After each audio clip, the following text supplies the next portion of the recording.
I feel it's important to make this video. I've been meaning to make a video for a while now, and I usually do it when I'm incredibly irritated.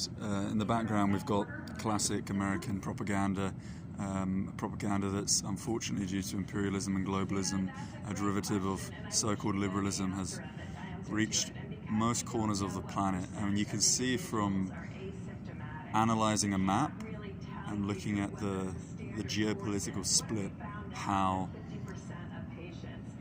I'll put this to you for a second. A virus is apolitical, it's bacteria, it has absolutely no political affiliation. So why is it when you analyse a map of the world, the same classic split between East and West is represented?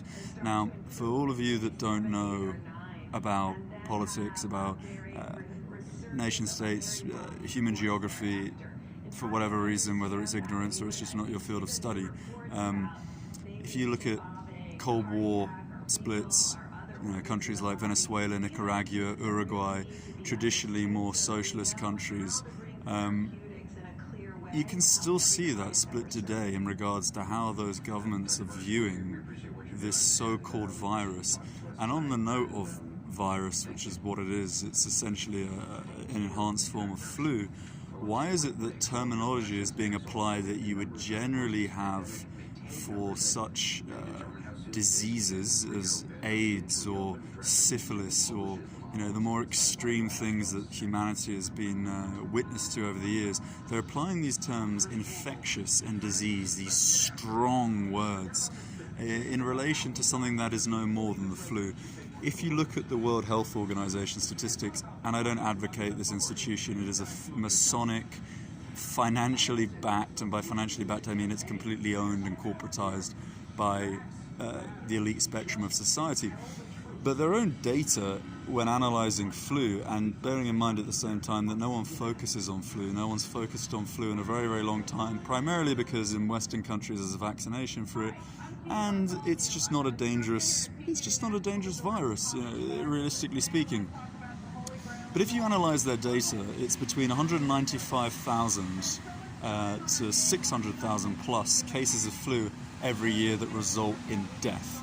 Now, if we analyse COV data, bearing in mind again that the hysteria that has erupted as a result of this propaganda that's been put in place by the elite-controlled media, every single case that in itself may be dubious, i.e., whether or not it is a COV case, has been raised to the ground, not raised to the ground, been raised to the plinth of being in the limelight, being in the mainstream.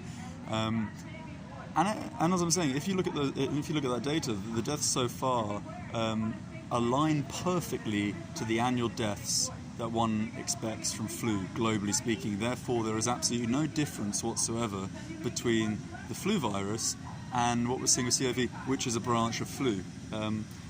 It's complete martial law, and anyone that's really studied history, studied politics, studied anything related to corruption and the kind of the intertwinement of governments and financial institutions, you can see that this is a method with a multitude of benefits. Firstly, undermining the financial market. What we've seen in the last couple of months at least is an absolute plummet on stock, and wherever there's a plummet there's a gain. I mean, I personally have gained massively from it. I'm gaining every second that we speak, and it amazes me how people aren't in tune to the obvious. But if you consider those that have the capacity to invest trillions of dollars, the outcome for such an investment is monumental. I don't know, what's higher than that, the zillions, the unforeseen. We're talking about an absolute catastrophe for humanity. All kinds of legislation is being put in place as we speak.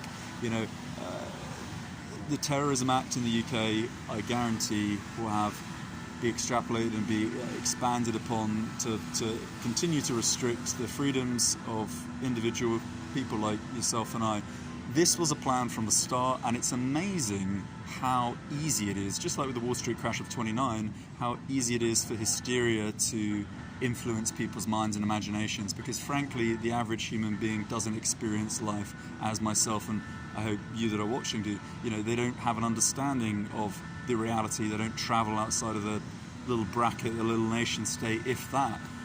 So they don't see, the truth.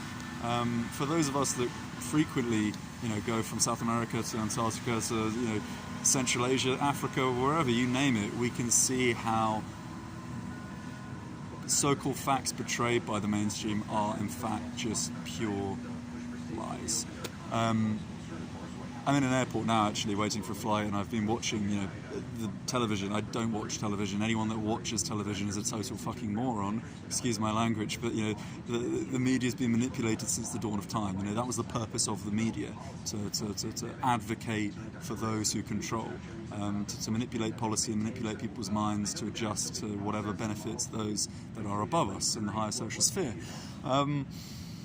A perfect kind of an analogy that I was pondering, which might make it clearer to you how easy it is to manipulate millions of people, billions of people, of course.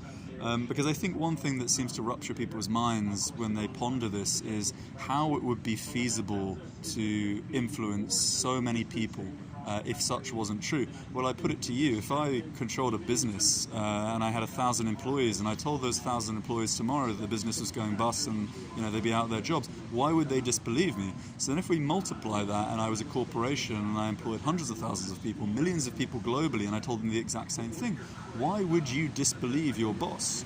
He or she that owns the company telling you X is going to happen tomorrow. There's no reason, is there? Not by your own logic. So then if you change that and you apply that logic to that of a government, so instead of being a business boss, what if you're a state boss, a nation boss, presidents? Why do you believe them?